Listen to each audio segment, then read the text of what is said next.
Sustained competitive advantage. For most of the latter half of the 20th century, the fields of business policy and its successor strategic management were dominated by the thinking of the Harvard Business School, and particularly the concept of competitive advantage popularized by Harvard professor Michael Porter5 in the late 1970s and early 1980s.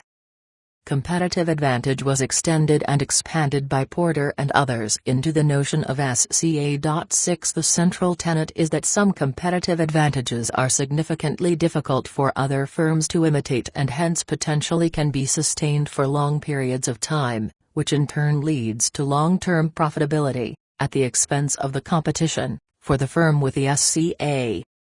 The centrality of SCA to both the teaching and research of strategic management is difficult to overstate.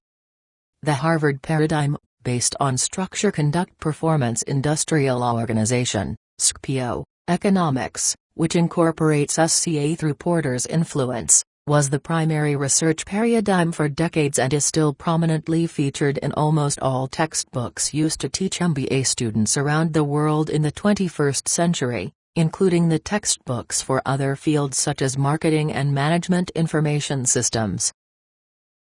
The centrality of SCA grew even stronger when many strategic management scholars embraced the resource-based view, RBV, of the firm's 7 in a reaction against SCPIO.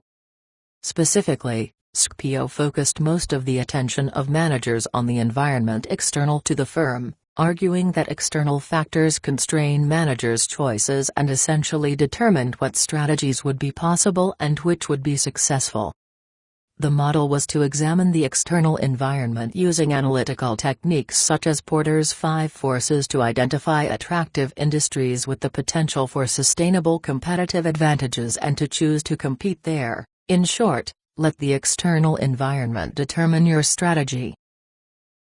RBV offered a clear alternative to this idea by introducing the concept that it is a firm's stock of resources, particularly specialized resources that are valuable, rare, imperfectly imitable, and non-substitutable, 8 that determines what strategies could be possible and which could be successful. In other words, SCPIO was focused almost exclusively externally, whereas RBV was focused almost exclusively internally. What united the two schools of thought was the concept of SCA. In SCPIO it was an outcome based on external forces such as industry structure, whereas in RBV it became the very reason for a firm's existence. 9 RBV quickly gained traction and adherence, and became integrated into strategic management textbooks, supplementing Porter's more simplistic attempt at internal analysis, the value chain, 10 with the richer analysis of resources, capabilities, and core competencies.